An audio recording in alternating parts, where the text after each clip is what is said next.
वर्तमान समय में जो सरकार है, वो केवल और केवल हिंदुत्व के नाम पे रोटियां सेक रही है और जो प्रधान सेवक जी हैं, उनका भी कहीं न कहीं दोहरा चरित्र जनता के सामने आ रहा है। मैं आपको प्रत्यक्ष उदाहरण बताता हूँ और प्रमाण के साथ बताता हूँ। अभी 11 अप्रैल को अशोकनगर जिला है मध्य प्रदेश में, वहाँ पे अद्वैत मत का बहुत बड़ा आश्रम है।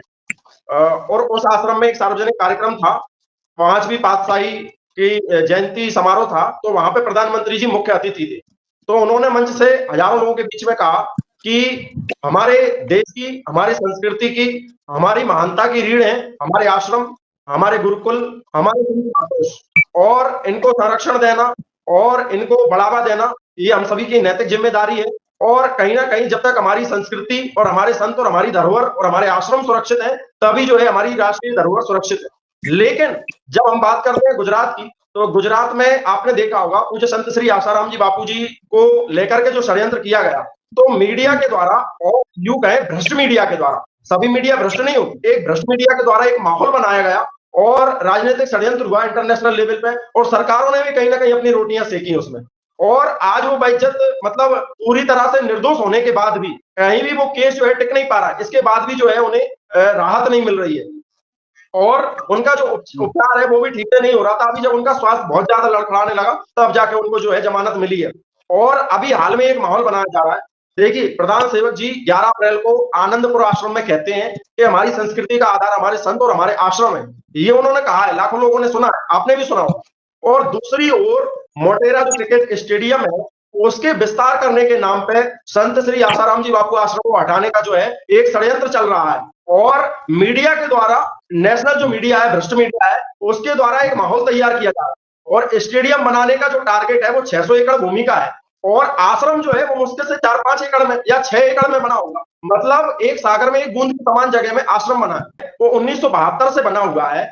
और यादवल्ली ऋषि जो थे, जावल्ली ऋषि थे, उनकी तपोभूमि है वो। और वहां पे उस आश्रम से करोड़ों लोगों की आस्थाएं जुड़ी हुई हैं। वहां तो गुजरात सरकार है, जो गुजरात स्टेडियम बोर्ड है, वो उसको हटा करके वहां पे स्टेडियम बनाना चाहता है। और 2036 में ओलंपिक गेम होंगे, 2036 में ओलंपिक गेम होंगे, तो उसके लिए उन्हें स्टेडियम का विस्तार करना है। तो उनका कहना यह है कि आश्रम को हटा दिया जाए। पूज्य आसाराम जी बापू द्वारा आज भी 17,000 बाल संस्कार केंद्र निःशुल्क पूरे भारत भर में चलाए जाते हैं, जिसमें बच्चों को संस्कार दिए जाते हैं। गुरुकुल चलाए जाते हैं, जिसमें बच्चों को शिक्षा दी जाती है। गौशालाएं चलाई जाती है, जिनमें गौ माता को संरक्षण दिया जाता है। तो जब हमारे आश्रम में रहेंगे, हमारे संतों को झूठे केसों में आप जेल में डाल दोगे, तो संस्कार आएंगे कहां से?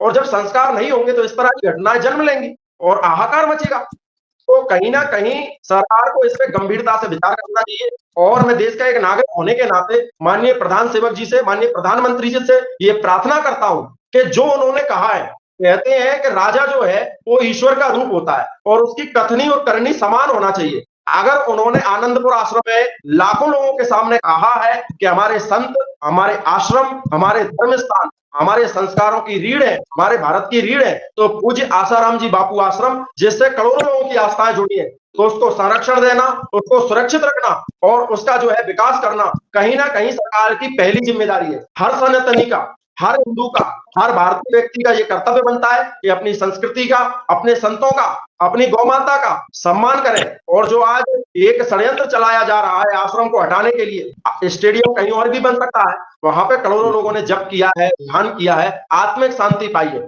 लाखों करोड़ों लोगों का जीवन बदला है उस आश्रम में जाने से। तो कहीं ना कहीं हम सभी को ये सोचना चाहिए कि जब तक हमारी संस्कृति, जब तक हमारे संत सुरक्षित हैं और सम्मानित हैं, तब तक ही हम सुरक्षित हैं और सम्मानित हैं। और अगर संत और संस्कृति सुरक्षित नहीं है, तो आप प्रत्यक्ष गुना में आकर के देख लीजिए, हनुमान बने युवक को दौड़ा दौड़ा करके पीटा गया है, मध्य से तलवारें लहराई गई हैं और मात्र 30 से 40 लोगों ने 500 लोगों को दौड़ा दौड़ा करके पीटा है। ये हालात देश के अंदर बने हुए हैं। कहां गया था प्रशासन? क्या सरकार की कोई नैतिक जिम्मेदारी नहीं बनती देश में शांति स्थापित करने की? तो सरकार को सोचना चाहिए कि संतों का सम्मान करें, संतों को आदर दें और जो संस्कृति के, जो देशभक्ति के जो उद्गम स्थल है, ऐसे आश्रमों का संरक्षण करें। और सरकार कोई सी रही हो, चाहे वो बीजेपी की रही हो, चाहे कांग्रेस की रही हो, सनातन के प्रति सदैव उनका बुरा रवैया रहा है। बात जब कोई भारतीय हिंदू संतों की आती है, तो 12-12 साल पुराने केस दर्ज हो जाते हैं। पूज्य आसाराम जी बापू जी के ऊपर जो केस लगा है गुजरात वाला, वो 12 साल, मतलब आप सोच लीजिए, इतना हास्यास्पद केस आपको विश्व के इतिहास में नहीं मिलेगा कि कोई महिला आके कहे कि मेरे साथ ऐसा ऐसा किया। बोले कब किया? 12 साल पहले किया। तो हिंदू संतों को सताने की परंपरा देश में चली आ रही है और कहीं न कहीं ये हिंदुओं की एकजुटता ना होना और हमारी अति सहनशीलता का ही परिणाम है। चाहे काशी कामकोटि के जगत गुरु जयंत सरस्वती जी हों, कृपालु जी महाराज हों, नित्यानंद स्वामी हों, नारायण साईं जी हों, आसाराम जी, आपको ऐसे हज़ारों नाम मैं आपको गिना सकता हूँ। और जब इसी तरह के कोई आरोप अन्य धर्म के लोगों पे लगते हैं तो उनको बिल्कुल गोदी में बिठा के, जैसे वो बिशप फ्रैको है, 13 दिन के अंदर में जो उनको जमानत मिल गई और कई उनके साक्ष्य थे, कई उसमें 6-7 गवाह थी लेकिन उनको जमानत मिल गई और अभी पास्टर बजिंदर सिंह के ऊपर यौन शोषण का केस लगा है और आजीवन कारावास की सजा भी हुई। लेकिन भ्रष्ट मीडिया के किसी भी चैनल पर उसको जो है नहीं दिखाया गया। तो हिंदू संतों के साथ कोई साक्ष्य ना होने के बाद भी कठोर से कठोर कार्रवाई की जाती है। साध्वी प्रज्ञा सिंह ठाकुर भोपाल से सांसद रही हैं, हमारे एमपी से ही हैं। तो उन्होंने तो कोई यौन शोषण नहीं किया। वो भी एक झूठे केस में 8 साल तक जेल में रही और बाद में वो हाईकोर्ट से बेइज्जत बरी हुई। तो हिंदुओं के साथ, हिंदुओं के संतों के साथ सदैव अत्याचार होता है और जब कोई अन्य धर्म का व्यक्ति होता है तो बहुत नरमी बरती जाती है।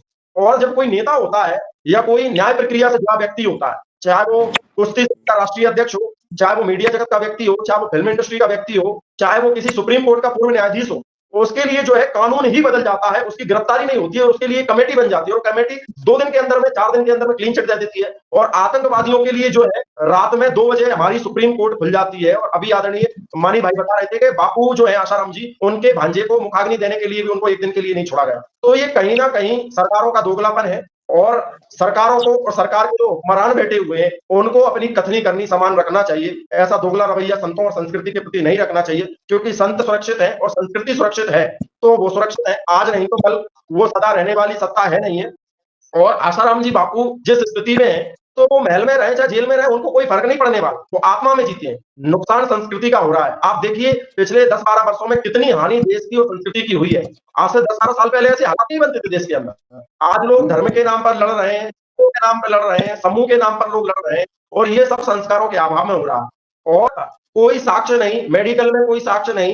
इसके बाद में लड़की के बयानों में भिन्नता है। डीसीपी अजय पाल लामा है, वो स्पष्ट रूप से कह रहे हैं। तो इन सारी चीज़ों पे बुद्धिजीवी लोगों को विचार करना चाहिए और पूज्य आसाराम जी बापू और ऐसे सभी संतों के साथ में जो है खड़ा होना चाहिए। और जो भ्रष्ट मीडिया के द्वारा पास्टर बजिंदर सिंह जिसने कई लोगों का धर्मांतरण कराया और पाखंड का खुलेआम जो धंधा चलाता था, पाखंड का खुलेआम धंधा चलता था, तो ऐसे लोगों के खिलाफ भी आवाज उठाना चाहिए। और जो आश्रमों को नष्ट करने का, आश्रमों को बर्बाद करने का और खेल के ग्राउंड के रूप में उन्हें विकसित करने का जो षड्यंत्र चल रहा है, उसके खिलाफ भी हम सबको खड़ा होना चाहिए और अपनी संस्कृति और अपने राष्ट्र को अगर हम लोग ही नहीं बचाएंगे तो कौन बचाएगा।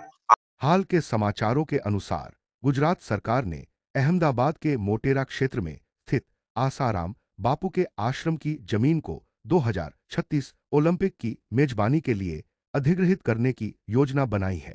यह जमीन सरदार पटेल स्पोर्ट्स एन्क्लेव और ओलंपिक विलेज के विकास के लिए ली जा रही है। इस प्रक्रिया में आसाराम बापू के आश्रम सहित 3 आश्रमों संत श्री आसाराम आश्रम, भारतीय सेवा समाज और सदाशिव प्रज्ञा मंडल को स्थानांतरित करने की बात है और इसके लिए सरकार ने वैकल्पिक जमीन या मुआवजा देने का प्रस्ताव रखा है।